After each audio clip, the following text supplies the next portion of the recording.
2026 group D പരീക്ഷയ്ക്ക് ഏതൊക്കെ GK ചോദ്യങ്ങളാണ് ചോദിക്കാൻ സാധ്യതയുള്ളത്? ഏതൊക്കെ GK ചോദ്യങ്ങളാണ് ഗ്രൂപ്പ് ഡി പരീക്ഷകൾക്ക് ഏറ്റവും കൂടുതൽ തവണ റിപ്പീറ്റഡ് ആയിട്ട് ചോദിച്ചിട്ടുള്ളത്? കൂടാതെ നമുക്ക് ഓരോ GK ചോദ്യങ്ങളുമായിട്ട് ബന്ധപ്പെട്ട ഒരു 3-4 പോയിന്റുകൾ പഠിച്ചു വെച്ച് കഴിഞ്ഞാൽ എൻറ്റയർലി നമുക്ക് GK സബ്ജക്ട്സ് ഈസിലി കവർ ചെയ്യാൻ പറ്റും ഒരു മെത്തേഡിലൂടെ. അപ്പോൾ ആ ഒരു മെത്തേഡ് അപ്രോച്ച് ഫോളോ ചെയ്യുന്നതാണ് നമുക്ക് GK സബ്ജക്ട്സ് കവർ ചെയ്യാനായിട്ട് ഏറ്റവും നല്ലത്. നിങ്ങൾക്ക് അറിയാവുന്ന പോലെ തന്നെ GK സബ്ജക്ട്സ് വളരെ വാസ്റ്റ് ആയിട്ട് കിടക്കുന്ന ഒരു ഏരിയയാണ്. നമുക്ക് ഹിസ്റ്ററി ഉണ്ട്, പൊളിറ്റി ഉണ്ട്, എക്കണോമിക്സ് ഉണ്ട്, ജോഗ്രഫി ഉണ്ട്. ഈ 4 സബ്ജക്ട്സ് എടുത്താൽ തന്നെ നമുക്ക് ഒരുപാട് ക്ലാസ്സുകൾ കാണേണ്ട ആവശ്യമുണ്ട്, ഒരുപാട് നോട്ടുകൾ വായിക്കേണ്ട ആവശ്യമുണ്ട്. പക്ഷേ ഇതിൽ നിന്ന് എല്ലാം കുറച്ചും കൂടി വ്യത്യസ്തമായിട്ട് നമുക്ക് പ്രോപ്പറായിട്ട് PYQ അനലൈസ് ചെയ്ത് കഴിഞ്ഞ് കഴിഞ്ഞാലും ഏതൊക്കെ രീതിയിലാണ് ചോദ്യങ്ങൾ ചോദിക്കാമെന്നും വരാനിരിക്കുന്ന പരീക്ഷകളിൽ ഏതൊക്കെ രീതിയിലുള്ള ചോദ്യങ്ങളാണ് ചോദിക്കാൻ സാധ്യത ഉള്ളതെന്ന് നമുക്ക് പ്രെഡിക്റ്റ് ചെയ്തെടുക്കാനായിട്ട് പറ്റും. അപ്പോൾ ഞാൻ ഗ്രൂപ്പ് ഡിയിൽ ഇതുവരെ ചോദിച്ചിട്ടുള്ള ഏറ്റവും മോസ്റ്റ് റിപ്പീറ്റഡ് ആയിട്ടുള്ള ടോപ്പ് 50 ക്വസ്റ്റ്യൻസ് നിങ്ങളുടെ മുന്നിലേക്ക് വെച്ച് തരാം. അപ്പോൾ ഈ ഒരു ചോദ്യങ്ങളുമായിട്ട് ബന്ധപ്പെട്ട് നിങ്ങൾ വരാനിരിക്കുന്ന പരീക്ഷകൾക്ക് പഠിക്കേണ്ട 3-4 പോയിന്റുകൾ ഞാൻ പറഞ്ഞുതരാം. അപ്പോൾ ഈ ഒരു രീതിയിൽ പഠിച്ചു കഴിയുമ്പോൾ നിങ്ങൾക്ക് കുറച്ചും കൂടി വാസ്റ്റ് ആയിട്ട് കിടക്കുന്ന ആ ഒരു GK സബ്ജക്ട്സിനെ ഫിൽട്ടർ ചെയ്ത് കുറച്ച് ക്രിസ്പ് ആയിട്ടുള്ള രീതിയിൽ നമുക്ക് പഠിക്കാൻ പറ്റുന്ന ഒരു രൂപത്തിലേക്ക് മാറ്റിയെടുക്കാനായിട്ട് പറ്റുന്നതാണ്. സോ നമുക്ക് ഇന്നത്തെ ഒരു സെഷൻ സ്റ്റാർട്ട് ചെയ്യാം. അപ്പോൾ നമുക്ക് ഏറ്റവും ആദ്യത്തെ ചോദ്യത്തിലേക്ക് കിടക്കാം. ആദ്യത്തെ ചോദ്യം എന്ന് പറഞ്ഞാൽ നമ്മുടെ അശോക ചക്രവർത്തിയുമായിട്ട് ബന്ധപ്പെട്ട ചോദ്യമാണ്. Emperor Ashoka was the son of dash who belonged to Maurya dynasty. അപ്പൊ നിങ്ങൾ ഇവിടെ അറിഞ്ഞിരിക്കേണ്ട ഒരു കാര്യം, ഏൻഷ്യന്റ് ഇന്ത്യ എന്ന് പറയുന്ന ഒരു സബ്ജക്ട് പഠിക്കുമ്പോൾ മോസ്റ്റ് ഇമ്പോർട്ടന്റ്ലി നമ്മൾ നോക്കിയിരിക്കേണ്ട ആൾക്കാരാണ് ഈ പറഞ്ഞ പോലെ തന്നെ മൗര്യ സാമ്രാജ്യം.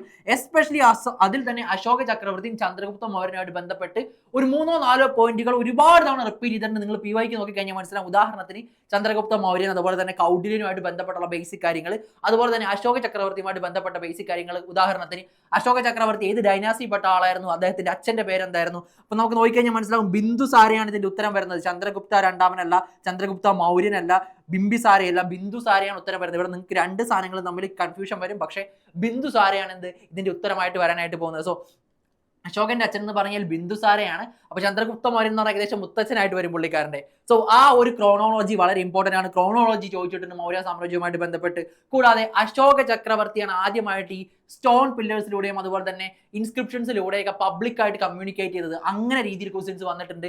കൂടാതെ നമുക്കറിയാവുന്ന പോലെ തന്നെ ബുദ്ധിസവുമായിട്ട് ബന്ധപ്പെട്ട പുള്ളിക്കാരൻ ബിൽഡ് ചെയ്തിട്ടുള്ള സാഞ്ചി സ്തൂപ, അങ്ങനത്തെ സംഭവങ്ങൾ, മോണുമെന്റ്സുമായിട്ട് ബന്ധപ്പെട്ട് ചോദ്യം വന്നിട്ടുണ്ട്. പിന്നെ നോക്കിക്കഴിഞ്ഞ് കഴിഞ്ഞാൽ ചന്ദ്രഗുപ്ത മൗര്യനായിട്ട് ബന്ധപ്പെട്ട് നോക്കിക്കഴിഞ്ഞ് കഴിഞ്ഞാൽ അതുപോലെ തന്നെ നമ്മളുടെ കൗടില്യനുമായിട്ട് ബന്ധപ്പെട്ടുള്ള നോക്കിക്കഴിഞ്ഞാൽ അങ്ങനത്തെ കുറച്ച് ബേസിക് കാര്യങ്ങളുമായിട്ട് ബന്ധപ്പെട്ട് ചോദ്യം വന്നിട്ടുണ്ട്. സോ മൗര്യ ഡൈനാസ്റ്റിയുമായിട്ട് ബന്ധപ്പെട്ട് ഇത്തരത്തിൽ ഒരു 5-6 ഇമ്പോർട്ടന്റ് ആയിട്ടുള്ള പോയിന്റുകൾ എന്തായാലും പഠിച്ചു വെച്ചിരിക്കുക. മറ്റ് ഡൈനാസ്റ്റീസ് സ്കിപ്പ് ചെയ്യുന്ന പോലെയല്ല, മൗര്യ സാമ്രാജ്യം എന്തായാലും ഇമ്പോർട്ടന്റ് ആയിട്ട് തന്നെ പഠിച്ചിരിക്കുക. അടുത്ത് നോക്കിക്കഴിഞ്ഞാൽ who among the following has compiled a book Mrichchhakatika. Mrichchhakatika എന്ന് പറയുന്ന ബുക്ക് എഴുതിയിരിക്കുന്നത് ആരാണ്? വളരെ ഇമ്പോർട്ടന്റ് ആണ് ancient India point of view literature എന്ന് പറഞ്ഞൊരു സബ്ജക്ട്. ഇത് തന്നെ ഒരുപാട് തവണ റിപ്പീറ്റ് ചെയ്ത് ചോദിച്ചിട്ടുള്ള ചോദ്യമാണ്. ഇതിന്റെ ഉത്തരം എന്ന് പറഞ്ഞാൽ ശൂദ്രകനാണ് ഇതിന്റെ ഉത്തരം വരുന്നത്.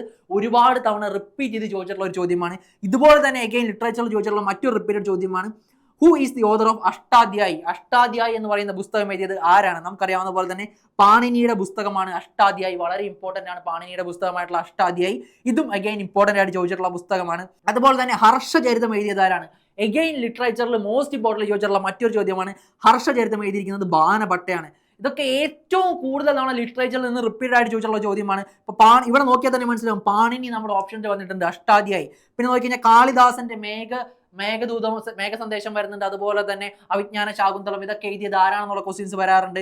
പിന്നെ നോക്കിക്കഴിഞ്ഞാൽ കൽഹാനയായിട്ട് ബന്ധപ്പെട്ടെന്ന് പറഞ്ഞ രാജതരംഗിണി എന്ന് പറഞ്ഞ കാശ്മീരിനെ ബേസ് ചെയ്തിട്ടുള്ള ഒരു പുസ്തകമുണ്ട്. ഇതൊക്കെ റിപ്പീറ്റഡ് ആയിട്ട് ചോദിച്ചിരുന്ന ചോദ്യങ്ങളാണ്. പിന്നെ ജയദേവന്റെ ഗീതാ ഗോവിന്ദം, അങ്ങനെ ഒരു 10ഓളം പുസ്തകങ്ങൾ നമുക്ക് പഠിക്കാനായിട്ടുണ്ട്. അപ്പൊ ഈ ഒരു 10ഓളം പുസ്തകങ്ങൾ പഠിച്ചു വെച്ചാൽ തന്നെ ഓൾമോസ്റ്റ് ഗ്രൂപ്പ് ഡി പരീക്ഷയ്ക്ക് ചോദിക്കുന്ന ഏൻഷ്യന്റ് ഇന്ത്യയുടെ ലിറ്ററേച്ചറിൽ വരുന്ന ചോദ്യങ്ങളൊക്കെ നമുക്ക് കവർ ചെയ്തെടുക്കാനായിട്ട് പറ്റും. അപ്പൊ ആ ഒരു 10ഓളം ചോദ്യങ്ങൾ മാക്സിമം സ്ട്രെസ് ചെയ്ത് തന്നെ പഠിക്കാനായിട്ട് ശ്രദ്ധിക്കുക. അടുത്തത്, Brihadeeswara temple is the great architectural monument of the period which is in Thanjavur was build by. Simple ചോദ്യമാണ്. എന്താണ് ചോദിച്ചേക്കുന്നത്? ബൃഹദേശ്വര ക്ഷേത്രം ആരാണ് പണി കഴിപ്പിച്ചത്? നമുക്കറിയാവുന്ന പോലെ തന്നെ രാജരാജ ചോളന്റെ സമയത്താണ് പണി കഴിപ്പിച്ചത്. സോ ചോള രാജവംശത്തിൽപ്പെട്ടതാണ് എന്ത്? ബൃഹദേശ്വര ക്ഷേത്രം, ഐരാവതേശ്വര ക്ഷേത്രങ്ങളൊക്കെ നമുക്ക് ചോള രാജവംശത്തിന്റെ കാലഘട്ടത്തിലാണ് പറയാനായിട്ട് പറ്റുന്നത്. പിന്നെ നോക്കിക്കഴിഞ്ഞാൽ നമുക്ക് മനസ്സിലാവുന്ന സംഭവമാണ് പല്ലവാസ് പണിതിട്ടുള്ള മമല്ലാപുരം ഗ്രൂപ്പ് ഓഫ് മോണുമെന്റ്സ്. അതും അഗൈൻ ഇമ്പോർട്ടന്റ് ആണ്. മമല്ല എന്ന് പറയുന്ന രാജാവിന്റെ കാലഘട്ടത്തിലാണ് പണിതത്. പല്ലവാസ് ആയിരുന്നു പണിതത്. ഇതും ഇതുപോലെ തന്നെ ഗ്രൂപ്പ് ഡിക്ക് ചോദിക്കുന്ന മറ്റൊരു ചോദ്യമാണ്. അടുത്തത് വളരെയധികം തവണ റിപ്പീറ്റഡ് ആയിട്ട് ഗ്രൂപ്പ് ഡി പരീക്ഷകൾ ചോദിച്ചിട്ടുള്ള ചോദ്യമാണ്. കിതാബുൽ ഹിന്ദ് എന്ന് പറയുന്ന പുസ്തകം എഴുതിയതാണ് നമുക്കറിയാവുന്ന പോലെ തന്നെ അൽ ബറൂണിയാണ് എന്ത് കിതാബുൽ ഹിന്ദ് എന്ന് പറയുന്ന ഒരു പുസ്തകം എഴുതിയിരിക്കുന്നത് അൽ ബറൂണിയുടെ കാലഘട്ടത്തിലാണ്. അപ്പോൾ ഈ അൽ ബറൂണി നമുക്കറിയാവുന്ന പോലെ തന്നെ മഹ്മൂദ് ഗസ്നിയുടെ കൂടെ വന്നിട്ടുള്ള ആളായിരുന്നു എന്ത് അൽ ബറൂണി. അപ്പൊ മഹ്മൂദ് ഗസ്നിയാണ് നമ്മുടെ ഇന്ത്യ ഇൻവേഡ് ചെയ്തിട്ടുള്ള ഒരു റൂളർ എന്ന് പറഞ്ഞു കഴിഞ്ഞാൽ, കൊള്ളയടിക്കാൻ വേണ്ടി ഇന്ത്യയിൽ വന്നിരുന്ന ഒരാളായിരുന്നു ആര്, മഹ്മൂദ് ഗസ്നി. അപ്പൊ പുള്ളിക്കാരന്റെ കൂടെ ഉണ്ടായിരുന്ന ഒരു സ്കോളർ ആയിരുന്നു ആര്, അൽ ബറൂണി. പുള്ളിക്കാരൻ കിതാബുൽ ഹിന്ദ് എന്ന് പറഞ്ഞൊരു പുസ്തകം എഴുതിയിട്ടുണ്ട്. അറബിക് ലാംഗ്വേജിലാണ് രൂപംശിരാണെങ്കിൽ എഴുതിയിരിക്കുന്നത്. അപ്പോൾ അതും അഗെയിൻ ഇമ്പോർട്ടന്റ് ആയിട്ടുള്ള ചോദിച്ചിട്ടുള്ള ചോദ്യമാണ്. ഏത് ലാംഗ്വേജിൽ എഴുതിയിരിക്കുന്നു, ആര് എഴുതിയിരിക്കുന്നു. കിതാബുൽ ഹിന്ദ് വളരെ ഇമ്പോർട്ടന്റ് ആണ്. ഇതുപോലെ തന്നെ നമ്മുടെ റാണി പത്മാവത്തുമായിട്ട് ബന്ധപ്പെട്ടുള്ള ആ പുസ്തകം എഴുതിയിരിക്കണം. മാലിക് മുഹമ്മദ് ജേസി എഴുതിയതാണ്. അവധ് ലാംഗ്വേജിലാണ് എഴുതിയിരിക്കുന്നത്. വളരെ ഇമ്പോർട്ടന്റ് ആയിട്ട് പഠിച്ചിരിക്കേണ്ട ഒരു കാര്യമാണ്. അടുത്തത്, who was the only female ruler of Delhi sultanate. നമുക്കറിയാവുന്ന പോലെ തന്നെ സുൽത്താനേറ്റ് രാജവംശത്തിലെ ഒരേ ഒരു ഫീമെയിൽ ഭരണാധികാരിയായിരുന്നു ആര്, റസിയ സുൽത്താന എന്ന് പറഞ്ഞെങ്കിൽ. റസിയ സുൽത്താന ഇൽത്തുമിഷിന്റെ മകളായിട്ടുള്ള റസിയ സുൽത്താനയാണ് എന്ത് ഈ പറഞ്ഞ പോലെ തന്നെ ഡൽഹി സുൽത്താനേറ്റിലെ ഒരേ ഒരു ഫീമെയിൽ റൂളർ. നമുക്കറിയാവുന്ന പോലെ മാമലിക് ഡൈനാസ്റ്റി അഥവാ സ്ലേവ് ഡൈനാസ്റ്റിയുടെ ഭാഗമായിട്ടാണ് എന്ത് ഈ പറഞ്ഞതുപോലെ തന്നെ റസിയ സുൽത്താന വരുന്നത്. അപ്പോൾ ആ ഒരു ഓർഡർ അറിഞ്ഞിരിക്കുക. കുത്തബുദ്ദീൻ ഐബക്ക്, അതിനുശേഷം ഇൽത്തുമിഷ്, റസിയ സുൽത്താന, ബൽബൻ. ആ ഒരു ഓർഡർ വളരെ ഇമ്പോർട്ടന്റ് ആണ്, എന്തായാലും ഒന്ന് പഠിച്ചിരിക്കുക. അടുത്തത്, dash sultan of Delhi shifted capital from Delhi to Daulatabad. ഡൽഹിയിൽ നിന്നും ദൗലത്താബാദിലേക്ക് ക്യാപിറ്റൽ ഷിഫ്റ്റ് ചെയ്തത് ശരിക്കും പറഞ്ഞാൽ നമ്മുടെ ഇന്ത്യൻ ഹിസ്റ്ററി നോക്കിക്കഴിഞ്ഞാൽ വളരെ ഇമ്പോർട്ടന്റ് ആയിട്ടുള്ള കാര്യമാണ്. നമുക്ക് ഈ പറഞ്ഞതുപോലെ തന്നെ വിജയനഗര പോലുള്ള മഹാസാമ്രാജ്യങ്ങൾ, ഡെക്കാൻ ഏരിയയിൽ ഒരുപാട് സാമ്രാജ്യങ്ങൾ പൊന്തി വരാനായിട്ട് കാരണക്കാരനായിട്ടുള്ള ഒരു വ്യക്തിയായിരുന്നു ആര്, മുഹമ്മദ് ബിൻ തുഗ്ലക്ക്. കാരണം പുള്ളിക്കാരൻ ക്യാപിറ്റൽ ഡൽഹിയിൽ നിന്നും ദൗലത്താബാദിലേക്ക് ഷിഫ്റ്റ് ചെയ്തു. എന്തിനു വേണ്ടിയാന്ന് പറഞ്ഞാൽ ഈ സൗത്ത് ഇന്ത്യൻ കിങ്ഡംസ് കുറച്ചും കൂടി കൺട്രോൾ ചെയ്യാൻ വേണ്ടിയിട്ടായിരുന്നു ഷിഫ്റ്റ് ചെയ്തത്. പക്ഷേ പണി പാളിപ്പോയി. പുള്ളിക്കാരൻ ഇങ്ങോട്ടേക്ക് വന്നപ്പോഴേക്കും ഡൽഹിയിൽ അവിടെ മൊത്തം അടിയായി. പിന്നെ ഇങ്ങോട്ടേക്ക് വന്നതിന് ഇവിടെ തന്നെ പുള്ളിക്കാരൻ്റെ ഇടയിലുള്ള സോൾജേഴ്സിന്റെ പ്രതിഷേധങ്ങളും കാര്യങ്ങളൊക്കെ ഉണ്ടായിരുന്നു. അങ്ങനെ ആകെ മൊത്തം എന്തായി, പ്രശ്നങ്ങളായി. സോ ചരിത്രത്തിൽ തന്നെ വളരെ ഇമ്പോർട്ടന്റ് ആയിട്ട് നടന്നിട്ടുള്ള ഒരു ക്യാപിറ്റൽ ഷിഫ്റ്റ് ആണ് മുഹമ്മദ് ബിൻ തുഗ്ലക്ക് ഡൽഹിയിൽ നിന്നും ദൗലത്താബാദിലേക്ക് ക്യാപിറ്റൽ ഷിഫ്റ്റ് ചെയ്തത്. സോ ആ ഒരു സംഭവം എന്തായാലും പഠിച്ചിരിക്കുക. കൂടാതെ തന്നെ പുള്ളിക്കാരന്റെ കാലഘട്ടത്തിലാണ് ഇബാൻ ബത്തൂത്ത നമ്മൾ എന്ന് പറയുന്ന ട്രാവലർ നമ്മളുടെ ഇന്ത്യ വിസിറ്റ് ചെയ്യുന്നത്. പുള്ളിക്കാരന്റെ ട്രാവലോഗിൽ നിന്നുമാണ് നമുക്ക് ഈ പറഞ്ഞതുപോലെ തന്നെ മുഹമ്മദ് ബിൻ തുഗ്ലക്കുമായിട്ട് ബന്ധപ്പെട്ടുള്ള കാര്യങ്ങളൊക്കെ മനസ്സിലാക്കാനായിട്ട് പറ്റുന്നത്. സോ വളരെ വളരെ ഇമ്പോർട്ടന്റ് ആണ്. എന്തായാലും ആ ഒരു പോയിന്റ് ഒന്ന് പഠിച്ചിരിക്കുക. അടുത്തത്, who had established Mughal empire in 1526 AD. 1522 Mughal സാമ്രാജ്യം സ്ഥാപിച്ചത് ആരാണെന്നാണ്. നമുക്കറിയാവുന്ന പോലെ തന്നെ ഒന്നാം പാനിപ്പത്ത് യുദ്ധത്തിന് ശേഷമാണ് എന്ത് സംഭവിക്കുന്നത്, നമുക്ക് മുഗൾ സാമ്രാജ്യം പൊന്തി വരുന്നത്. ഒന്നാം പാനിപ്പത്ത് യുദ്ധം ആരും തമ്മിലായിരുന്നു, ബാബറും ഇബ്രാഹിം ലോധിയും തമ്മിലായിരുന്നു. വളരെ ഇമ്പോർട്ടന്റ് ആണ്. ബാബർ വന്ന ആ ഒരു ടൈം പീരീഡ് വളരെ ഇമ്പോർട്ടന്റ് ആണ്. ഒന്നാമത്തെ കാര്യം അറിഞ്ഞിരിക്കേണ്ടത്, ബാബറും ഇബ്രാഹിം ലോധിയും തമ്മിലാണ് battle of Panipat, first battle of Panipat നടക്കുന്നത്. അതിനുശേഷം ബാറ്റിൽ ഓഫ് കാൻവ നടക്കുന്നുണ്ട് റാണ സംഖ്യയും ബാബറും തമ്മിൽ. പിന്നെ തുൽഗുമ പോലെയുള്ള വാർ ടെക്നിക്സ് ഒക്കെ ഇൻട്രൊഡ്യൂസ് ചെയ്തത് ബാബറാണെന്ന് അറിഞ്ഞിരിക്കുക. ഗൺ പൗഡർ ഇന്ത്യയിൽ പോപ്പുലറൈസ് ചെയ്തത് ബാബറാണെന്ന് അറിഞ്ഞിരിക്കുക. ഈ ഒരു 3-4 പോയിന്റുകൾ അറിഞ്ഞു വെച്ചാൽ മതി. ബാബറുമായിട്ട് ബന്ധപ്പെട്ട് എന്തൊക്കെ ചോദ്യം വന്നാലും നമുക്ക് ആൻസർ ചെയ്യാനായിട്ട് പറ്റും. അപ്പോൾ ഈ ഒരു പോയിന്റ് ഓഫ് വ്യൂ തന്നെ പഠിച്ചു വെക്കാനായിട്ട് എല്ലാവരും ശ്രദ്ധിക്കുക. അടുത്തൊരു ചോദ്യം, to strengthen the army Mansabdari system was started by. Mansabdari system കൊണ്ടുവന്നത് ആരാണെന്നാണ് ചോദ്യം ചോദിച്ചിരിക്കുന്നത്. മൻസബ്ദാരി സിസ്റ്റം കൊണ്ടുവന്നിരിക്കുന്നത് അക്ബർ ആണെന്ന് മനസ്സിലാക്കിയിരിക്കുക. നമുക്ക് ഒരു അഡ്മിനിസ്ട്രേറ്റീവ് പരമായിട്ട് ഒരുപാട് റിഫോംസും കാര്യങ്ങളൊക്കെ കൊണ്ടുവന്ന ഒരു മനുഷ്യന്റെ പേര് മെഡീവൽ ഇന്ത്യയുമായിട്ട് ബന്ധപ്പെട്ട് ചോദിച്ചു കഴിഞ്ഞാൽ ഒന്നാമത്തെ പേര് അറിഞ്ഞിരിക്കേണ്ടത് അക്ബറും രണ്ടാമത്തേത് ഷേർഷാ സൂരിയുമാണ്. ഈ രണ്ട് പേരുമാണ് കൂടുതലായിട്ടും അഡ്മിനിസ്ട്രേറ്റീവ് ഭരണപരമായിട്ട് ഒരുപാട് റിഫോംസും കാര്യങ്ങളൊക്കെ കൊണ്ടുവന്നിട്ടുള്ളത്. മിലിറ്ററി പരമായിട്ട് എന്തെങ്കിലും റിഫോംസിനെ കുറിച്ച് ചോദിച്ചു കഴിഞ്ഞാൽ ആദ്യം മനസ്സിൽ വരേണ്ട മുഖം എന്ന് പറഞ്ഞു കഴിഞ്ഞാൽ അലാവുദ്ദീൻ ഖിൽജിയുടെ മുഖമാണ്. അപ്പോൾ അലാവുദ്ദീൻ ഖിൽജിയാണ് എന്ത് മിലിറ്ററി പരമായിട്ടുള്ള റിഫോംസും കാര്യങ്ങളൊക്കെ ഇൻട്രൊഡ്യൂസ് ചെയ്തിരിക്കുന്നത്. അപ്പോൾ അത്രയും അറിഞ്ഞിരിക്കുക. പിന്നെ നോക്കിക്കഴിഞ്ഞാൽ എന്തെങ്കിലും തോന്നിവാസം കാണിച്ചിട്ടുള്ള കാര്യങ്ങൾ, ഇപ്പോൾ വളരെയധികം തോന്നിവാസങ്ങൾ കാണിച്ചിട്ടുള്ള ജസിയ റീംബോസി, അതായത് ജസിയ എന്ന് പറഞ്ഞു കഴിഞ്ഞാൽ മുസ്ലിങ്ങളല്ലാത്ത മറ്റു റിലീജിയൻസിലുള്ളവർക്കൊക്കെ ടാക്സ് ഏർപ്പെടുന്ന ഒരു ജസിയ എന്ന് പറഞ്ഞ ടാക്സ് ഇൻട്രൊഡ്യൂസ് ചെയ്യുക. വളരെ റിലീജിയസ്ലി ഇൻടോളറൻസ് വെച്ച് പുലർത്തുക, മറ്റ് റിലീജിയൻസിനോട് ക്രൂരമായിട്ട് പെരുമാറുക, കൂടാതെ സിഖ് ഗുരുക്കന്മാരെ വധിക്കുക, അതുപോലെ തന്നെ സ്വന്തം അച്ഛനെ പിടിച്ച് ജയിലിലിടുക, സ്വന്തം സഹോദരങ്ങളെ വധിക്കുക എന്നിങ്ങനെ തോന്നിവാസങ്ങൾ കാണിക്കുന്ന എന്ത് കാര്യവും നമ്മുടെ ചോദ്യത്തിൽ പ്രത്യക്ഷപ്പെട്ട ആദ്യം വരേണ്ട മുഖം എന്ന് പറഞ്ഞു കഴിഞ്ഞാൽ നമ്മുടെ ഔറംഗസേബിന്റെ മുഖമാണ്. അപ്പോൾ ഔറംഗസേബിന്റെ മുഖമാണ് ഇത്തരം തോന്നിവാസങ്ങളൊക്കെ കാണിക്കുന്നതുമായിട്ട് ബന്ധപ്പെട്ട് മനസ്സിലേക്ക് ഓർമ്മ വരേണ്ടത് ഔറംഗസേബിന്റെ മുഖമാണ്. അപ്പോൾ ഇത്തരത്തിൽ നമുക്ക് ഒരു രാജാവിന്റെ സ്വഭാവങ്ങളെ കുറിച്ച് തന്നെ ഒരു ധാരണയുണ്ടെങ്കിൽ ഏകദേശം ഇന്ന സാധനങ്ങളൊക്കെ ആരൊക്കെയാണ് കൊണ്ടുവന്നതെന്ന് മനസ്സിലാക്കാനായിട്ട് പറ്റും. ഇപ്പോൾ ബൽബനെ നോക്കിക്കഴിഞ്ഞാൽ തന്നെ നമുക്കറിയാം, ബൽബൻ എന്ന് പറഞ്ഞാൽ വളരെ കർക്കശക്കാരനായിട്ടുള്ള, ഈ ആളുകൾ എപ്പോഴും തനിക്ക് കീഴെ നിൽക്കണം എന്ന് വിശ്വസിക്കുന്ന ഒരു രാജാവായിരുന്നു. അതുകൊണ്ടാണ് പുള്ളിക്കാരൻ നിലത്ത് കിടന്ന് തൊഴുന്ന പോലെ സിജിദ, പൈബോസ് തുടങ്ങിയിട്ടുള്ള വിചിത്രമായിട്ടുള്ള ആചാരങ്ങളൊക്കെ കൊണ്ടുവന്നത്. അതായത് പ്രജകളൊക്കെ തൻ്റെ നിലത്ത് വീണ് കിടന്ന് തൊഴുക, കാലിൽ ഉമ്മ വയ്ക്കുക, തുടങ്ങിയ ആചാരങ്ങളിലൊക്കെ കൊണ്ടുവന്നതായിരുന്നു ആര്? ബൽബൻ. അപ്പൊ ബൽബന്റെ സ്വഭാവം അറിയാമെങ്കിൽ ഇത്തരം വിചിത്രമായിട്ടുള്ള ആചാരങ്ങളൊക്കെ കൊണ്ടുവന്നത് ആരാണെന്ന് നമുക്ക് ഓർത്തെടുക്കാനായിട്ട് പറ്റും. സോ ഇത്തരത്തിലുള്ള നമ്മുടെ ഓർമ്മശക്തിയാണ് നമുക്ക് എക്സാം പോയിന്റ് ഓഫ് വ്യൂ വേണ്ടത്, അതല്ലാതെ ബൈ ഹാർട്ട് സ്റ്റഡി അല്ല. ഇനി അടുത്തത്, Fatehpur Sikri or city of victory was the capital of dash for 12 years. നമുക്കറിയാവുന്ന പോലെ തന്നെ ഫത്തേപൂർ സിക്രി അഥവാ സിറ്റി ഓഫ് വിക്ടറി ബിൽഡ് ചെയ്തത് ആരാണ്? അക്ബർ ആണെന്നറിയാം. അപ്പോൾ ഇവിടെ തെറ്റിദ്ധരിക്കരുത്, പുള്ളിക്കാരൻ ഇനി ക്യാപിറ്റൽ ആക്കിയോ ഇല്ലയോ എന്നുള്ള സംശയങ്ങളൊന്നും പാടില്ല. നമുക്ക് ഓപ്ഷൻ നോക്കിക്കഴിഞ്ഞാൽ മനസ്സിലാവും അക്ബർ ഇവിടെ ഓപ്ഷനിലുണ്ട്. നമുക്കറിയാവുന്ന പോലെ തന്നെ ഫത്തേപൂർ സിക്രി വേറെ ആരെങ്കിലും ക്യാപിറ്റൽ ആക്കി വെച്ചോ ഇല്ലയോ എന്ന് നമ്മൾ വേറെ എവിടെയും പഠിച്ചിട്ടില്ല. നമ്മൾ ആകെ പഠിച്ചിട്ടുള്ള ഇമ്പോർട്ടന്റ് പോയിന്റ് എന്താണ്? അക്ബറാണ് ഫത്തേപൂർ സിക്രി ബിൽഡ് ചെയ്തത്. അപ്പോൾ അതേ യുക്തി തന്നെ ഉപയോഗിക്കാം, മറ്റ് സംശയങ്ങളൊന്നുമില്ലാതെ തന്നെ എക്സാമിന് അങ്ങനെ മാർക്ക് ചെയ്തോളണം. ഇതുപോലെ നിങ്ങളെ കൺഫ്യൂസ് ചെയ്യാൻ വേണ്ടിയിട്ട് ചുമ്മാ ഇതുപോലെ ഓരോ ടൈലന്റുകളൊക്കെ ഇട്ടുവെക്കും. അപ്പോൾ നമുക്കറിയാലോ നമ്മൾ എന്തുമാത്രം നന്നായിട്ട് പ്രിപ്പയർ ചെയ്തിട്ടുണ്ടെന്ന്. നമ്മൾ പഠിച്ചപ്പോൾ ഫത്തേപൂർ സിക്രി ക്യാപിറ്റൽ ആയിട്ട് മറ്റൊരാളും ഭരിച്ചതായിട്ട് നമ്മൾ ഒരു ബുക്കിലും വായിച്ച് പഠിച്ചിട്ടില്ല എങ്കിൽ നമ്മുടെ നോളജാണ് ശരി. അക്ബർ പറഞ്ഞിട്ടുണ്ടാവും, സ്വാഭാവികമായിട്ടും അക്ബർ തന്നെയാണ് അതിന്റെ ക്യാപിറ്റലായിട്ട് വെച്ചിട്ടുണ്ടാവുക. അപ്പം എപ്പോഴും നമ്മുടെ നോളജിനെ നന്നായിട്ട് ട്രസ്റ്റ് ചെയ്യുക. RRB കൺഫ്യൂസ് ചെയ്യാൻ വേണ്ടിയിട്ട് ഇട്ടിരിക്കുന്ന ഇതുപോലുള്ള ടൈലന്റുകളിലൊന്നും പോയി പിടിക്കാതിരിക്കുക. ഓക്കെ, അടുത്തത്, Mughal emperor had acquired the title of Alamgir. Alamgir എന്ന് പറഞ്ഞൊരു ടൈറ്റിൽ അക്വയർ ചെയ്ത മുഗൾ എംപറർ ആയിരുന്നു ആര്? ഔറംഗസേബ്. അപ്പൊ ഔറംഗസേബാണ് അലാംഗീർ എന്ന് പറഞ്ഞൊരു ടൈറ്റിൽ അക്വയർ ചെയ്തത്. നമുക്ക് ഇതിന് ശേഷം നമുക്ക് മറ്റ് സബ്ജക്ട്സിന്റെയും GK ക്വസ്റ്റ്യൻസ് വരുന്നുണ്ട്, പൊളിറ്റി വരുന്നുണ്ട്, ഹിസ്റ്ററി വരുന്നുണ്ട്, ജോഗ്രഫി വരുന്നുണ്ട്. ആരും വിചാരിക്കരുത് ഹിസ്റ്ററി മാത്രമാണ് നമുക്ക് ഇന്നത്തെ ക്ലാസ്സിൽ നോക്കാനായിട്ടുള്ളതെന്ന്. ഓക്കെ, അടുത്തത്, തേർഡ് ബാറ്റിൽ ഓഫ് പാനിപ്പത്ത് നടന്ന വർഷം ഏതായിരുന്നു? 1761 തേർഡ് ബാറ്റിൽ ഓഫ് പാനിപ്പത്ത് നടക്കുന്നത്. അപ്പൊ മൂന്നാം പാനിപ്പത്ത് യുദ്ധം നടക്കുന്നത് അഹമ്മദ് ഷാ അബ്ദാലിയും അതുപോലെ തന്നെ മറാത്താസും തമ്മിലായിരുന്നു. മുഗൾസിന് വേണ്ടി മറാത്താസും അതുപോലെ തന്നെ അഹമ്മദ് ഷാ അബ്ദാലിയുടെ ഇൻവേഷന്റെ സമയത്താണ് മൂന്നാം പാനിപ്പത്ത് യുദ്ധം നടക്കുന്നത്. നമ്മുടെ മറാത്ത സാമ്രാജ്യത്തിന്റെ ഒരു അവസാനമൊക്കെ എന്നൊക്കെ പറയാൻ പറ്റുന്ന ഒരു യുദ്ധമായിരുന്നത് തേർഡ് ബാറ്റിൽ ഓഫ് പാനിപ്പത്ത് എന്ന് പറഞ്ഞു കഴിഞ്ഞാൽ. അതിനുശേഷം നമുക്ക് ബ്രിട്ടീഷുകാരായിട്ടുള്ള യുദ്ധങ്ങൾ ഉണ്ടായിരുന്നെങ്കിലും കൂടെ നമുക്കറിയാവുന്ന പോലെ തന്നെ മറാത്ത സാമ്രാജ്യത്തിന്റെ ഒരു നല്ലൊരു കിട്ടിയ ഒരു അടി തന്നെയായിരുന്നു തേർഡ് ബാറ്റിൽ ഓഫ് പാനിപ്പത്ത് എന്ന് പറഞ്ഞു കഴിഞ്ഞാൽ. ഓക്കെ, ഇനി അടുത്തത് battle of Plassey. Again repeated ആയിട്ട് ചോദിക്കുന്ന ഒരു ചോദ്യമാണ്. നമുക്കറിയാവുന്ന പോലെ തന്നെ 23 June 1757 എന്ത് നടക്കുന്നത്? നമുക്ക് ബാറ്റിൽ ഓഫ് പ്ലാസി നടക്കുന്നത്. ഇവിടെ ഡേറ്റ് വെച്ച് കൺഫ്യൂഷൻ ആവണ്ട. 1757 എന്നൊരു ഇയർ ഒറ്റ ഓപ്ഷനിൽ മാത്രമേ ഉള്ളൂ. അപ്പോൾ സ്വാഭാവികമായിട്ട് നമ്മൾ ബാറ്റിൽ ഓഫ് പ്ലാസി പഠിക്കുമ്പോൾ ഡേറ്റ് ഒന്നും അങ്ങനെ എല്ലാ ബുക്കിലും ഉണ്ടാവണമെന്നില്ല. പക്ഷേ നമുക്ക് ഇയർ എന്തായാലും അറിയാൻ പറ്റും. ഇവിടെ ഇയർ അറിഞ്ഞാൽ തന്നെ നമുക്ക് സോൾവ് ചെയ്യാനായിട്ട് പറ്റും.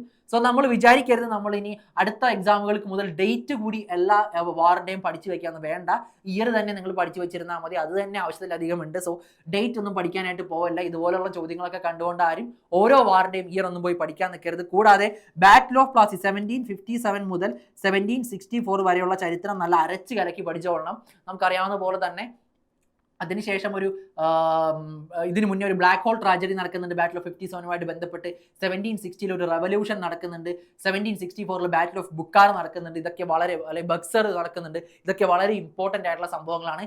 എന്തായാലും എന്ത് ചെയ്തിരിക്കുക, പഠിച്ചിരിക്കുക, വളരെ ഇമ്പോർട്ടന്റ് ആണ്. അടുത്തത്, in dash British East India Company introduced the education system in India which was known as Wood's Dispatch. 1858 ഒരു എഡ്യൂക്കേഷൻ റിഫോം ആയിട്ട് വുഡ്സ് ഡിസ്പാച്ച് കൊണ്ടുവരുന്നത്. അപ്പോൾ അറിഞ്ഞിരിക്കുക, രണ്ട് രീതിയിലുള്ള കാര്യങ്ങൾ മനസ്സിലാക്കിയിരിക്കുക. ഒന്ന്, വുഡ്സ് ഡിസ്പാച്ച് എന്ന് പറഞ്ഞു കഴിഞ്ഞാൽ എഡ്യൂക്കേഷൻ സിസ്റ്റവുമായിട്ട് ബന്ധപ്പെട്ട് കൊണ്ടുവന്ന സാധനമാണ് വുഡ്സ് ഡിസ്പാച്ച്. വുഡ്സ് ഡിസ്പാച്ച് പറഞ്ഞത് എലൈറ്റ് ആയിട്ടുള്ള സമൂഹത്തിലെ ഏറ്റവും ഉന്നത തലത്തിൽ നിൽക്കുന്ന അത്യാവശ്യം കയ്യിൽ കാശൊക്കെ ഉള്ളവർ മാത്രം പഠിച്ചാൽ മതി.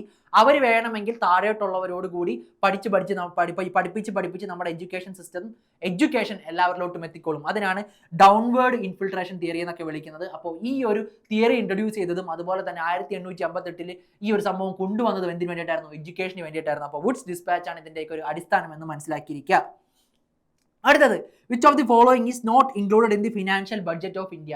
അഗെയിൻ എക്കണോമിക്സിൽ ഏറ്റവും അധികം ചോദിച്ചുള്ള ചോദ്യങ്ങളിൽ ഒന്നാണ് നമ്മുടെ ബഡ്ജറ്റുമായിട്ട് ബന്ധപ്പെട്ട്. റവന്യൂ അക്കൗണ്ട് എന്താണ്, ക്യാപിറ്റൽ അക്കൗണ്ട് എന്താണ്, ഫിസിക്കൽ അക്കൗണ്ട് എന്താണ്, ഫിസിക്കൽ ഡെഫിസിറ്റ് എന്താണ്, ഈ വക ബേസിക് ടേംസ് നമ്മൾ എന്തായാലും പഠിച്ചിരിക്കണം. കറണ്ട് അക്കൗണ്ട്, ക്യാപിറ്റൽ അക്കൗണ്ടുമായിട്ട് ബന്ധപ്പെട്ടുള്ള ആ ഒരു ഏരിയ പക്കയായിട്ട് പഠിച്ചിരിക്കണം. ഏറ്റവും കൂടുതൽ ചോദ്യങ്ങൾ ചോദിക്കുന്ന ഒരു ഏരിയ ആണത്.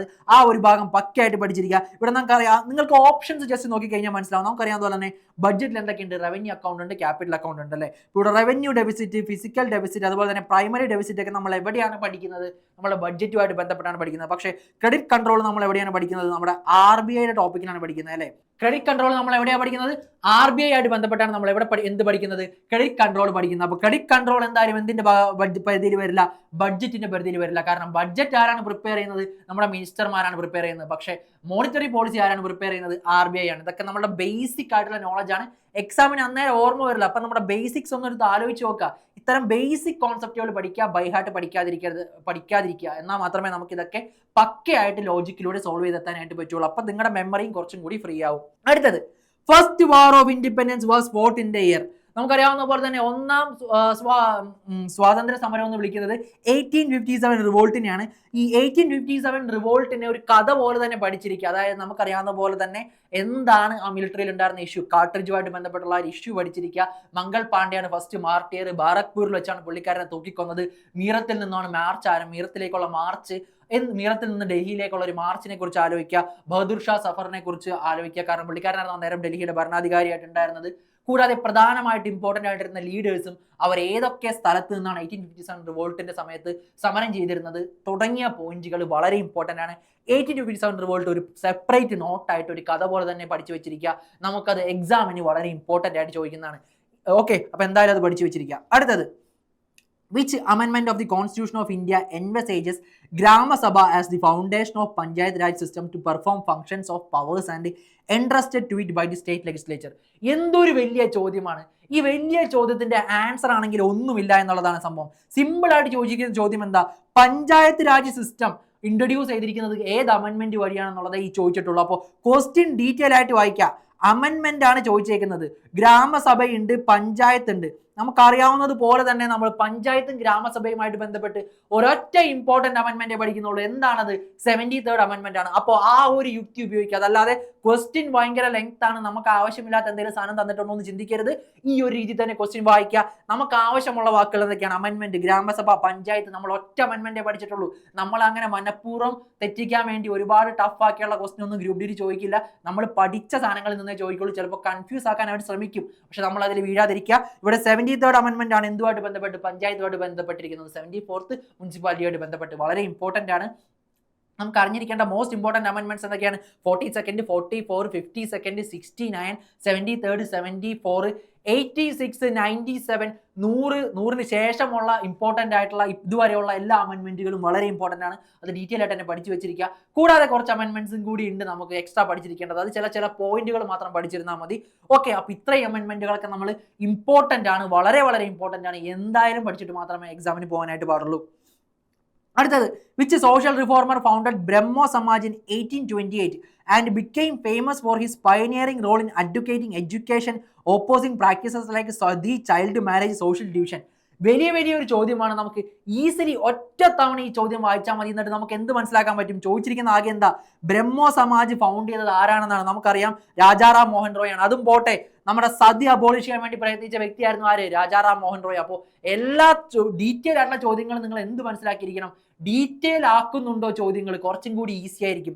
നമുക്ക് ഡയറക്റ്റ്ലി ഉത്തരത്തിലേക്ക് എത്താവുന്ന ചോദ്യമായിരിക്കും. കാരണം ഒരു ക്വസ്റ്റ്യൻ വളരെയധികം ഡീറ്റെയിൽ ആയിട്ട് ചോദിച്ചിട്ടുണ്ടെങ്കിൽ അതിൽ ഭൂരിഭാഗം എന്താണ്, നമുക്കറിയാത്ത ഫാക്ട് കാര്യങ്ങളൊക്കെ ഇൻക്ലൂഡ് ചെയ്തിട്ടുണ്ട്. ഉദാഹരണത്തിന് 1828 ബ്രഹ്മോ സമാജ് ഫൗണ്ട് ചെയ്തതെന്ന് ചിലപ്പോൾ നമുക്ക് അറിയണമെന്നില്ല, പക്ഷെ എന്താണ് ക്വസ്റ്റ്യനിൽ തന്നിട്ടുണ്ട്. കൂടാതെ സതി അബോളിഷ് ചെയ്ത സംഭവങ്ങളൊക്കെ നമ്മൾ പഠിക്കുന്നതാണ്. അപ്പോൾ ഡീറ്റെയിൽ ആയിട്ട് വേണ്ട കാര്യങ്ങളൊക്കെ ഇട്ടതിന് ശേഷം നമ്മളോടൊരു ചോദ്യം ചോദിച്ചു കഴിഞ്ഞാൽ അതിന്റെ ഉത്തരം വളരെ എളുപ്പമായിരിക്കും എന്ന് മനസ്സിലാക്കിയിരിക്കുക. നമുക്കിവിടെ രാജാറാം മോഹൻ റോയ് ആണ് ഇതിന്റെ ഉത്തരമായിട്ട് വരാനായിട്ട് പോകുന്നത്. അടുത്തത്, regional rural banks act was passed in which year by government of India? അപ്പോൾ RRB ആക്ട് പാസ് ചെയ്തത് ഏത് വർഷമാണ്? 1970കളിലായിരുന്നു. 1976 RRB ആക്ട് പാസ് ചെയ്യുന്നത്. ഇതുപോലെ തന്നെ 1982 നമ്മുടെ നബാർഡ് നിലവിൽ വരുന്നത്. ഇത് വളരെ വളരെ ഇമ്പോർട്ടന്റ് ആണ്. ആ രണ്ട് ഇയറുകളും ഡേറ്റും എന്തായാലും പഠിച്ചിരിക്കുക. വളരെ വളരെ ഇമ്പോർട്ടന്റ് ആണ്. നബാർഡ്, RRB രണ്ടും ഫിനാൻഷ്യൽ ഇൻസ്റ്റിറ്റ്യൂഷൻ എന്ന് പറഞ്ഞൊരു ടോപ്പിക്കിൽ നമ്മൾ പഠിക്കുന്നതാണ്. ഇമ്പോർട്ടന്റ് ആയിട്ട് പഠിച്ചു വെച്ചിരിക്കുക. അടുത്തത്, which of the following features is associated with deserts?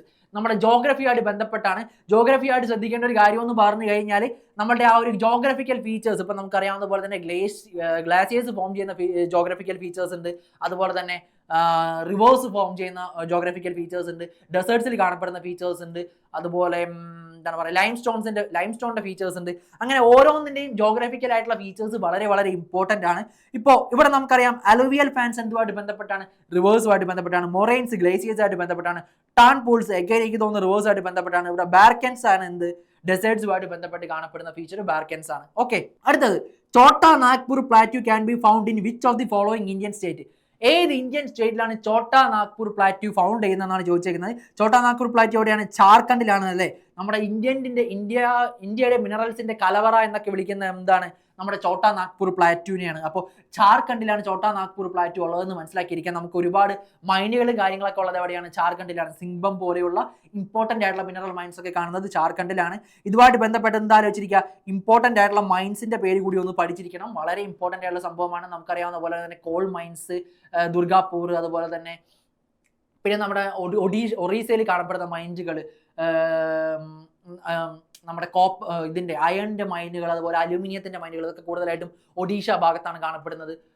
പിന്നെ നമ്മുടെ രാജസ്ഥാനിൽ സാവാർ മൈൻസ്, അങ്ങനത്തെ കുറച്ച് മൈനുകൾ, ഇമ്പോർട്ടന്റ് ആയിട്ട് വരുന്ന മൈനുകളുടെ പേരുകൾ എന്തായാലും ഒരു ടേബിൾ ഫോർമാറ്റിലിട്ട് അത് എവിടെയാണ് കാണപ്പെടുന്നത്, എന്തിന്റെ മൈനാണ്, ഈ 3 കാര്യങ്ങളും മെൻഷൻ ചെയ്ത് തന്നെ പഠിക്കാനായിട്ട് ശ്രമിക്കുക. എക്സാമിന് ചോദിക്കാൻ സാധ്യതയുള്ള മോസ്റ്റ് ഇമ്പോർട്ടന്റ് ചോദ്യങ്ങൾ ഒന്ന് തന്നെയാണ് അത്. ഓക്കെ, അടുത്തത്, which of the following rivers originate from Amarkantak hills?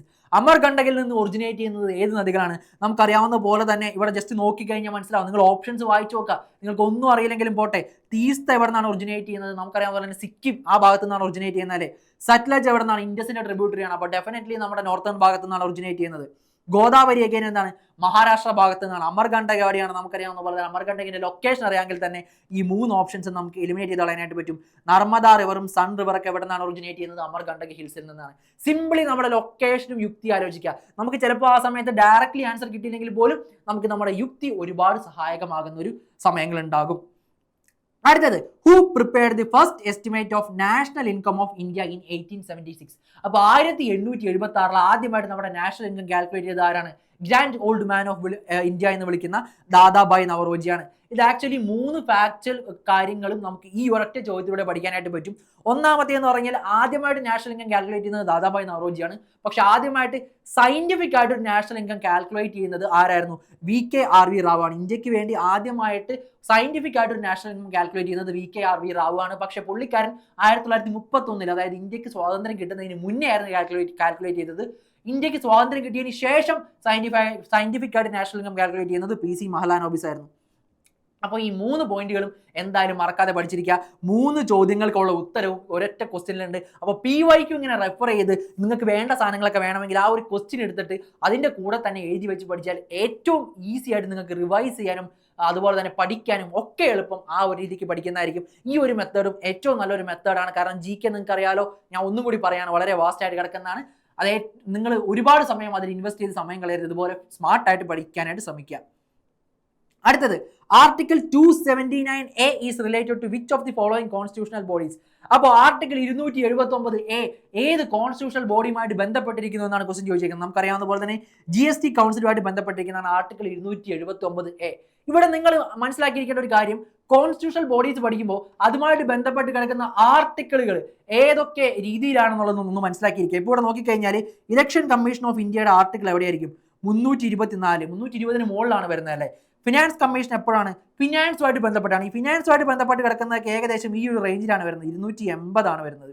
UPSC എങ്ങനെയാണ്? 315 ആണ് വരുന്നത്. അപ്പോൾ ആ ഒരു റേഞ്ച് മനസ്സിലാക്കിയിരുന്നാൽ തന്നെ നമുക്ക് ഒരുപാട് ചോദ്യങ്ങൾക്കുള്ള ഉത്തരം കിട്ടും. സോ ആ ഒരു റേഞ്ച് മനസ്സിലാക്കിയിരിക്കുന്നത് എപ്പോഴും നല്ലൊരു കാര്യമാണ്.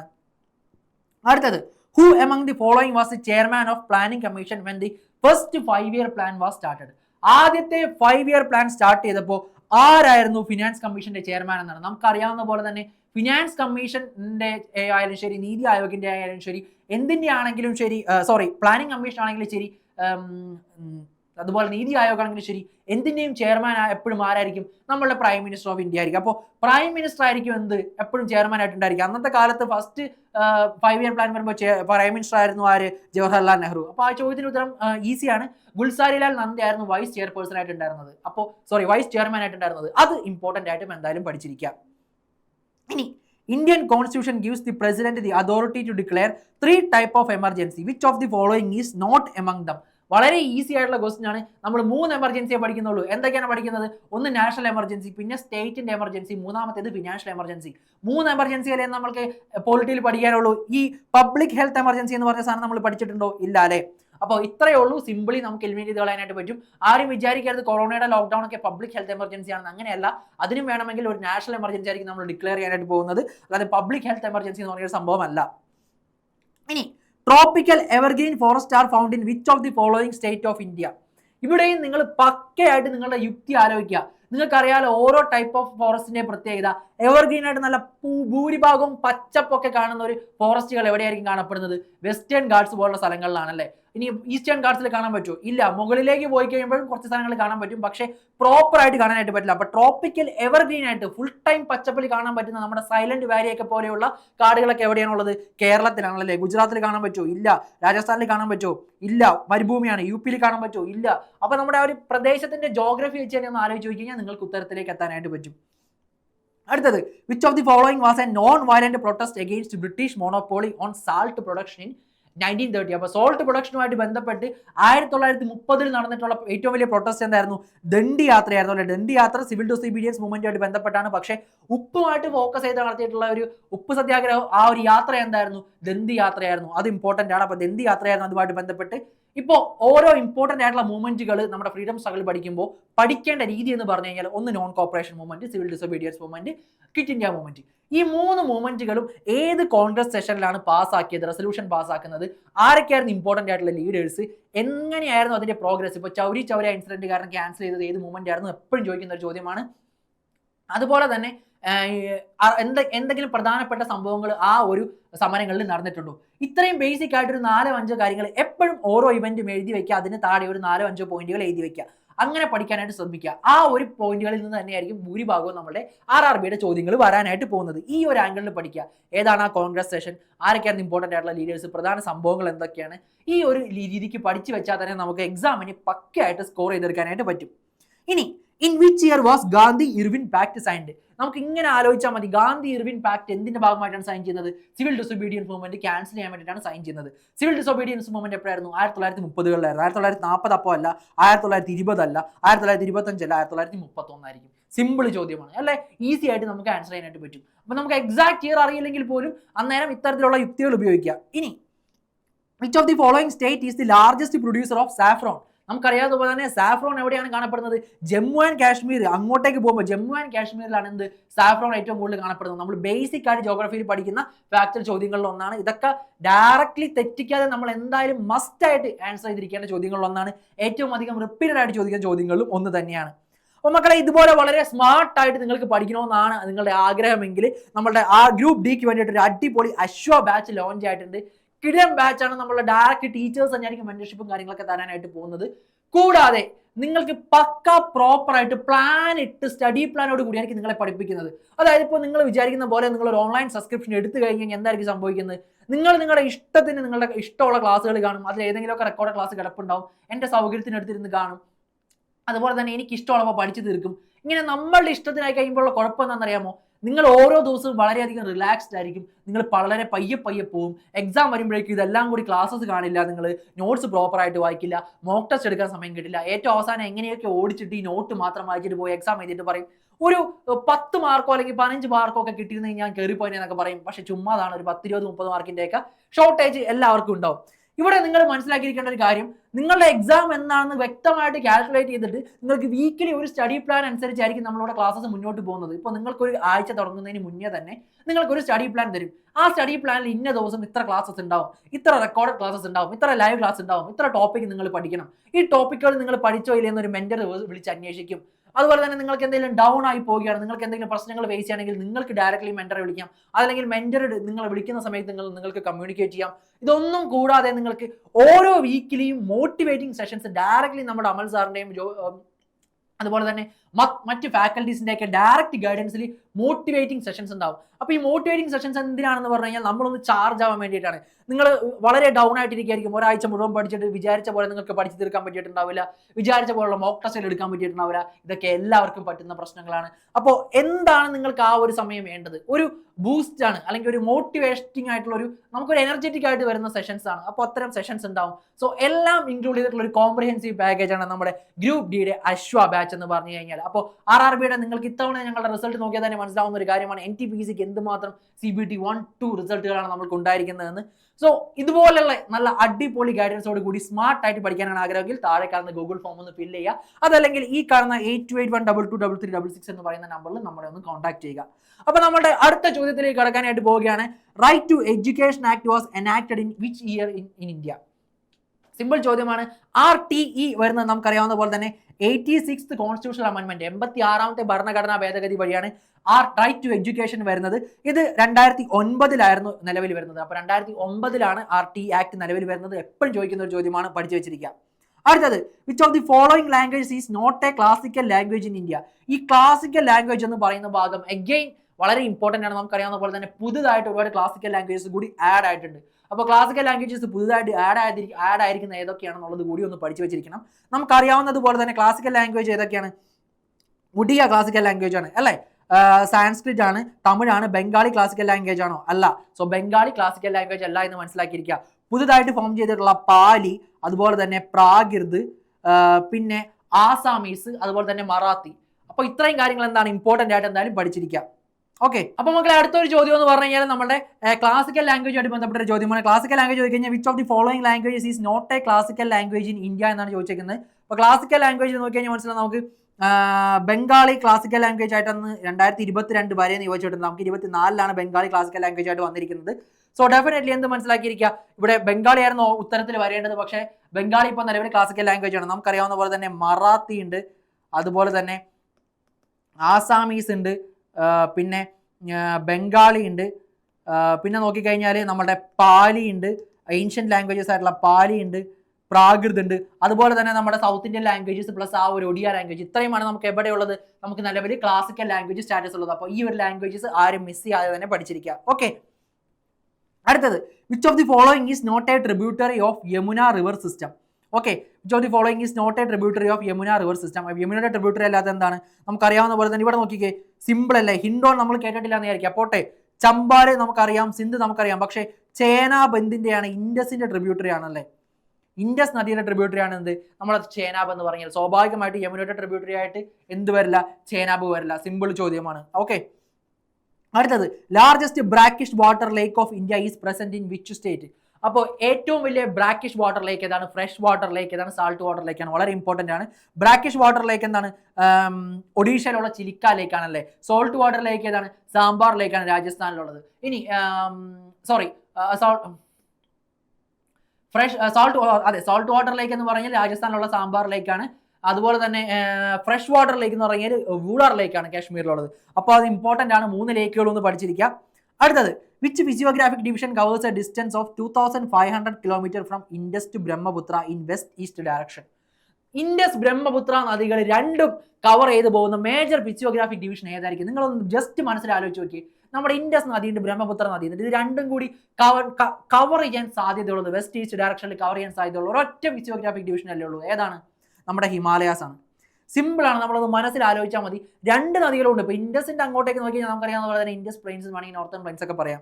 അതുപോലെ തന്നെ ബ്രഹ്മപുത്ര നോക്കിക്കഴിഞ്ഞ് കഴിഞ്ഞാൽ എന്താണ്, അവിടെ നിന്ന് ഇങ്ങോട്ട് നോക്കിക്കഴിഞ്ഞാൽ നമ്മുടെ പെനിൻസുലർ പ്ലാറ്റൂ ഒന്നും എന്തായാലും വരില്ല. പെനിൻസുലർ പ്ലാറ്റൂ ഒക്കെ എന്താണ് ഇൻഡസ് ബ്രഹ്മപുത്ര ആയിട്ട് വരില്ല. പെനിൻസുലർ റീജിയൻ സൗത്തിലോട്ട് വരുമ്പോഴാണ്. കോസ്റ്റൽ പ്ലെയിൻസ് വരുമോ? കോസ്റ്റൽ പ്ലെയിൻസ് പറയാൻ പറ്റില്ല. പക്ഷേ എന്താണ്, നോർത്തേൺ പ്ലെയിൻസ് അല്ലെങ്കിൽ ഹിമാലയൻ മൗണ്ടൻസ് രണ്ടും തമ്മിൽ കൺഫ്യൂഷൻ വരാം. നിങ്ങൾക്ക് അറിയാവുന്ന പോലെ തന്നെ ഹിമാലയൻസ് ആയിരിക്കും രണ്ടും കൂടി കൺവേർട്ട് ചെയ്ത് കവർ ചെയ്യാൻ പറ്റുന്ന ഒരു സാധനം ഹിമാലയാസ് ആയിരിക്കും. അപ്പം അങ്ങനെ ചിന്തിക്കുക. അടുത്തത് 20 പോയിന്റ് പ്രോഗ്രാം. അഗൈൻ നമ്മുടെ 5 ഇയർ പ്ലാൻസുമായിട്ട് ബന്ധപ്പെട്ട ചോദ്യമാണ്. 1975 നമ്മുടെ 5ാമത്തെ 5 ഇയർ പ്ലാനുമായിട്ട് ബന്ധപ്പെട്ടാണ് 20 പോയിന്റ് പ്രോഗ്രാം ലോഞ്ച് ചെയ്യുന്നത്. 5th 5 ഇയർ പ്ലാനുമായിട്ട് ബന്ധപ്പെട്ടാണ് 20 പോയിന്റ് പ്രോഗ്രാം ലോഞ്ച് ചെയ്യുന്നത്.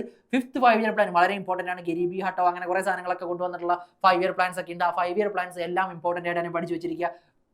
ഒന്നാമത്തെ കാര്യം എന്ന് പറഞ്ഞു കഴിഞ്ഞാൽ നമ്മുടെ പീപ്പിൾസ് പ്ലാൻ എന്താണ്, ഗാന്ധിയൻ പ്ലാൻ എന്താണ്, അങ്ങനത്തെ കാര്യങ്ങളൊക്കെ 5 ഇയർ പ്ലാൻസ് ആയിട്ട് ബന്ധപ്പെട്ട് അറിഞ്ഞിരിക്കണം. കൂടാതെ ഇമ്പോർട്ടന്റ് ആയിട്ടുള്ള റിഫോംസ് കൊണ്ടുവന്നിട്ടുള്ള 5 ഇയർ പ്ലാൻസ് എന്തായാലും അറിഞ്ഞിരിക്കണം. എസ്പെഷ്യലി ആദ്യത്തെ ഒരു 3-4 തറവായിട്ട് തന്നെ പഠിച്ചിരിക്കുക. അതിനുശേഷം വരുന്ന 5 ഇയർ പ്ലാനുകളൊക്കെ ഇതുപോലെ മോസ്റ്റ് ഇമ്പോർട്ടന്റ് പോയിന്റുകൾ മാത്രം ഒന്ന് അറിഞ്ഞിരിക്കുക. അപ്പോൾ ഇത്രയും പഠിച്ചാൽ തന്നെ നമുക്ക് 5 ഇയർ പ്ലാൻസ് കവർ ചെയ്യാനായിട്ട് പറ്റും. അതല്ലാതെ വളരെ ഡീറ്റെയിൽ ആയിട്ട് ഓരോ point by point 5 year plans എടുത്ത് പഠിക്കരുത്. ഈ ഒരു രീതിക്ക് പഠിക്കാനായിട്ട് ശ്രദ്ധിക്കുക. അടുത്തത്, Indian National Congress was formed in year. അപ്പോൾ ഇന്ത്യൻ നാഷണൽ കോൺഗ്രസ് ഏത് വർഷമാണ് ഫോം ചെയ്യുന്നത്? നമുക്കറിയാവുന്ന പോലെ തന്നെ 1985 AO ഹ്യൂമിന്റെ നേതൃത്വത്തിലായിരുന്നു എന്ത് ഇന്ത്യൻ നാഷണൽ കോൺഗ്രസ് ഫോം ചെയ്തത്. ലോർഡ് ഡെഫറിൻ ആയിരുന്നു ആ സമയത്ത് ഗവർണർ ജനറൽ ആയിട്ട് ഉണ്ടായിരുന്നത്. അതുപോലെ തന്നെ പുള്ളിക്കാരന്റെ ഒരു സേഫ്റ്റി വാൾവ് തിയറി എന്ന് പറഞ്ഞൊരു തിയറിയൊക്കെ ഉണ്ട്. അതും വളരെ വളരെ ഇമ്പോർട്ടന്റ് ആണ്. എന്തായാലും ഒന്ന് പഠിച്ചിരിക്കുക. അടുത്തത്, ഗാന്ധി സാഗർ ഡാം ഏത് റിവറിലാണ് ബിൽഡ് ചെയ്തിരിക്കുന്നത്? മധ്യപ്രദേശ് ആണെന്ന് നമ്മളോട് പറഞ്ഞിട്ടുണ്ട്. നമുക്കറിയാവുന്ന പോലെ തന്നെ ബ്രഹ്മപുത്ര എന്തായാലും മധ്യപ്രദേശിൽ വരുമോ? ഇല്ല. ക്ലൂ ആണ് അതൊക്കെ. അപ്പം തന്നെ എലിമിനേറ്റ് ചെയ്ത് കളയാ. കൃഷ്ണ വരുമോ? ഇല്ല, ഡെഫിനറ്റ്ലി വരില്ല അല്ലേ. പിന്നെന്താ വരുന്നത്, നമ്മുടെ നർമ്മദ വരുന്നുണ്ട്, അതുപോലെ തന്നെ ചമ്പാൽ വരുന്നുണ്ട്. നമുക്കറിയാവുന്ന പോലെ തന്നെ ചമ്പാലിലാണ് എന്ത് ബിൽഡ് ചെയ്തിരിക്കുന്നത്, ഗാന്ധി സാഗർ ഡാം ബിൽഡ് ചെയ്തിരിക്കുന്നത് ചമ്പാൽ നദിയിലാണ്. ഇപ്പോൾ ബാഡ് ലാൻഡ് ടോപ്പോഗ്രഫിക്കൊക്കെ ഏറ്റവും കൂടുതൽ ഫേമസ് ആയിട്ടുള്ള നദിയാണ് ചമ്പാൽ. സ്വാഭാവികമായിട്ടും മധ്യപ്രദേശിലായിരിക്കും. അങ്ങനെയൊക്കെ നമ്മൾ പഠിക്കുന്നുണ്ട് ജിയോഗ്രഫിയിൽ. അപ്പോൾ അതൊന്ന് ഓർത്തിരുന്നാൽ മതി. ഇനി select the correct match in the context of micro finance. അപ്പോൾ മൈക്രോ ഫിനാൻസുമായിട്ട് ബന്ധപ്പെട്ട് കറക്റ്റ് മാച്ച് ചെയ്യാനാണ് ചോദിച്ചിരിക്കുന്നത്. സിമ്പിൾ ചോദ്യമാണ്, ഒന്നുമില്ല. നമ്മുടെ ഗ്രാമീൺ ബാങ്ക് ഫൗണ്ട് ചെയ്തത് ആരാണെന്ന് നമ്മൾ പഠിക്കുന്നുണ്ട്, മുഹമ്മദ് യൂനിസ് ആണ്. നിലവിൽ നമ്മുടെ ബംഗ്ലാദേശിനെ ഷെയ്ഖ് ഹസീനയൊക്കെ കീഴടക്കിക്കൊണ്ട് ബംഗ്ലാദേശിന്റെ ആധിപത്യം സ്ഥാപിച്ചിട്ടുള്ള മുഹമ്മദ് യൂനിസ് ആണ് എന്ത് ചെയ്തിരിക്കുന്നത്, ഗ്രാമീൺ ബാങ്ക് സ്ഥാപിച്ചിരിക്കുന്നത്. പുള്ളിക്കാരൻ നൊബേൽ സമ്മാനമൊക്കെ കിട്ടിയ ഒരു എക്കണോമിസ്റ്റ് ആയിരുന്നു. പുള്ളിക്കാരൻ്റെ ഒരു പ്രധാനപ്പെട്ട ഒരു എന്താണ് കോൺട്രിബ്യൂഷൻ ആയിരുന്നു ഗ്രാമീൺ ബാങ്ക് എന്ന് പറഞ്ഞാൽ. സാധാരണക്കാരിലേക്ക് നമ്മൾക്ക് പണം എത്തിക്കാൻ പറ്റുന്ന, ലോൺ മുഖേന പണം എത്തിച്ച് അവരെ ഉന്നതിയിലേക്ക് എത്തിക്കാൻ പറ്റുന്ന ഒരു സമ്പ്രദായമായിരുന്നു ഗ്രാമീൺ ബാങ്ക്. ഇതേ മാതൃകയിലാണ് നമ്മുടെ ഇന്ത്യയിലും ഒരുപാട് ബാങ്കുകൾ രൂപീകരിക്കപ്പെട്ടിട്ടുള്ളത്. അപ്പോൾ ഈ ഗ്രാമീൺ ബാങ്ക് എന്ന് പറയുന്ന ഒരു സ്ഥാപനം ശരിക്കും മുഹമ്മദ് യൂനിസിന്റെ കോൺട്രിബ്യൂഷനാണ്. അടുത്തത്, Sri Lanka is separated from India by a narrow channel of sea. അപ്പോൾ ഏത് നാരോ ചാനൽ ഓഫ് സീ വഴിയാണ് സെപ്പറേറ്റ് ചെയ്തിരിക്കുന്നത്? നമുക്കറിയാവുന്നത് തന്നെ പാക് സ്ട്രൈറ്റ് ആണല്ലേ. സിമ്പിൾ ചോദ്യമാണ്, സിമ്പിൾ ആയിട്ട് നമ്മൾ മാപ്പിൽ കാണുന്ന ഒരു സാധനമാണ്, അങ്ങ് മാർക്ക് ചെയ്താൽ മതി. ഇനി established by Atmaram Pandurang in Bombay in 1867 was a movement for religious and social reform.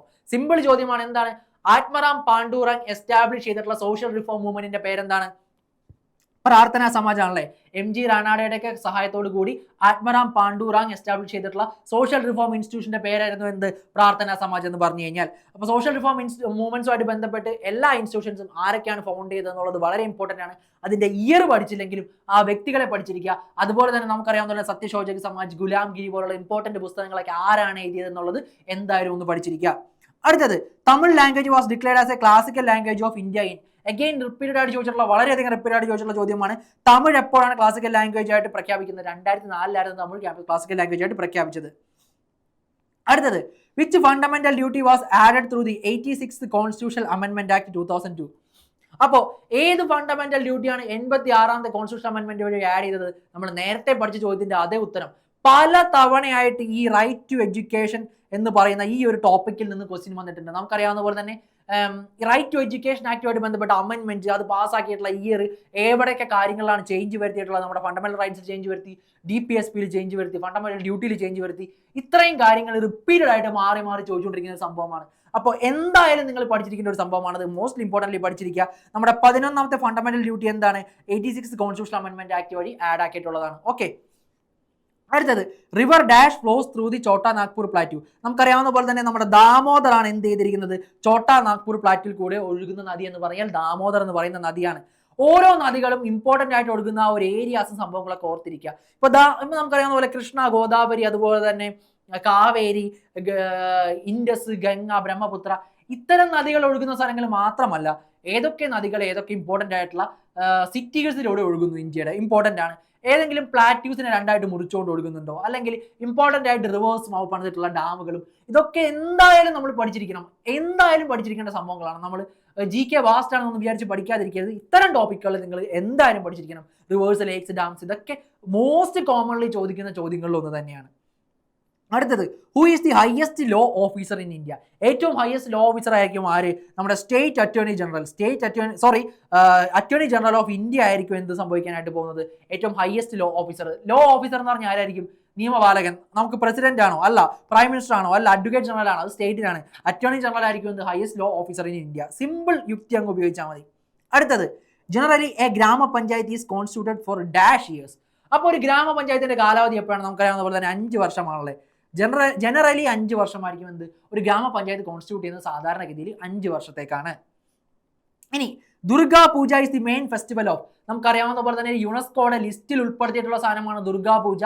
Most important ആയിട്ട് അറിഞ്ഞിരിക്കേണ്ട ഒരു സംഭവമാണ് എന്ത്, വെസ്റ്റ് ബംഗാളിലുള്ള ദുർഗാ പൂജ. നമ്മളുടെ ആ ഒരു വിഗ്രഹങ്ങളൊക്കെ കൊണ്ടുപോയി കടലിലൊക്കെ ഒഴുക്കുന്ന പരിപാടി നിങ്ങൾ കണ്ടിട്ടുണ്ടാവില്ലേ? സെയിം സംഭവം തന്നെയാണ്. ഇത് യുനെസ്കോയുടെ ലിസ്റ്റിൽ കൂടി വന്നിട്ടുള്ള ഒരു സംഭവമാണ് എന്ത്, ദുർഗാ പൂജ. അപ്പോൾ അതുമായിട്ട് ബന്ധപ്പെട്ട് ക്വസ്റ്റ്യൻ വരാം, എന്തായാലും പഠിച്ചിരിക്കുക. ഇനി ഗർഭ, എഗെയിൻ യുനെസ്കോയുടെ ലിസ്റ്റിലുള്ള ഒരു സംഭവമാണ്. ഗുജറാത്തിലാണ് എന്ത്, ഡാൻസ് ഫോം. ഗർഭ എന്ന് പറയുന്ന ഡാൻസ് ഫോം ഗുജറാത്തിലാണ്. എഗെയിൻ യുനെസ്കോയുടെ ലിസ്റ്റിലുള്ളതാണ്, പഠിച്ചിരിക്കുക. അപ്പോൾ മക്കളെ, ഇത്രയുമാണ് മോസ്റ്റ് ഇമ്പോർട്ടൻ്റ് ആയിട്ട് നിങ്ങൾ പഠിച്ചിരിക്കേണ്ട ചോദ്യങ്ങൾ എന്ന് പറഞ്ഞു കഴിഞ്ഞാൽ. ഓക്കെ, മോസ്റ്റ് ഇമ്പോർട്ടൻ്റ് ആയിട്ട് നിങ്ങൾ അറിഞ്ഞിരിക്കേണ്ട ചോദ്യങ്ങൾ എന്ന് പറഞ്ഞു കഴിഞ്ഞാൽ ഇത്തരം ചോദ്യങ്ങളാണ്. ഇവ എന്തായാലും നിങ്ങൾ മിസ് ചെയ്യാതെ തന്നെ പഠിച്ചിരിക്കുക. കാരണം നമുക്ക് എക്സാം പോയിന്റ് ഓഫ് വ്യൂ വളരെ വളരെ ഇമ്പോർട്ടൻ്റ് ആയിട്ടുള്ള ചോദ്യങ്ങളാണ്. ഈ ഒരു അപ്രോച്ച് തന്നെ നിങ്ങൾ പിന്തുടരുക. അതായത് കുറച്ച് പഠിക്കുക GK. ഞാൻ ഈ പറഞ്ഞ പോലെ തന്നെ ഇപ്പോൾ ഒരു ടോപ്പിക്ക് പറഞ്ഞപ്പോൾ ഒരു 3-4 പോയിന്റ് ഒക്കെ പറഞ്ഞില്ലേ, ഇതുപോലെ തന്നെ നിങ്ങൾ ഓരോ ടോപ്പിക്കിനുണ്ടല്ലോ ഒരു 3-4 പോയിന്റ് എഴുതി വെച്ചിട്ട് അത് മാത്രം പഠിക്കാനായിട്ട് ശ്രമിക്കുക.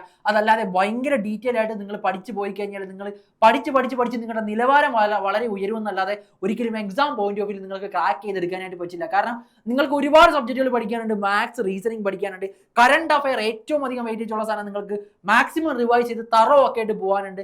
അപ്പോൾ അതിനൊന്നും സമയം മിസ്സാക്കി കളയാതെ നമുക്ക് GKയും പ്രോപ്പറായിട്ട് കൊണ്ടുപോകണമെന്നുണ്ടെങ്കിൽ ഇതുപോലെ സ്മാർട്ടായിട്ട് പഠിക്കുന്നതാണ് ഏറ്റവും നല്ലൊരു മാർഗ്ഗം എന്ന് പറഞ്ഞു കഴിഞ്ഞാൽ.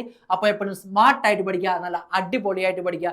പഠനം ഒരിക്കലും നിങ്ങൾക്ക് ഒരു ഭാരമാവരുത്. നിങ്ങൾ പക്ക പ്ലാൻ ഇട്ട് പഠിച്ചു കഴിഞ്ഞാൽ ഇതൊന്നും ഒരു പ്രോബ്ലമേ അല്ല. സോ GK സബ്ജക്ട്സിനെ ഈ ഒരു രീതിക്ക് വേണം നിങ്ങൾ അപ്രോച്ച് ചെയ്യാനായിട്ട്. അപ്പോൾ മക്കളെ, all the best and thank you.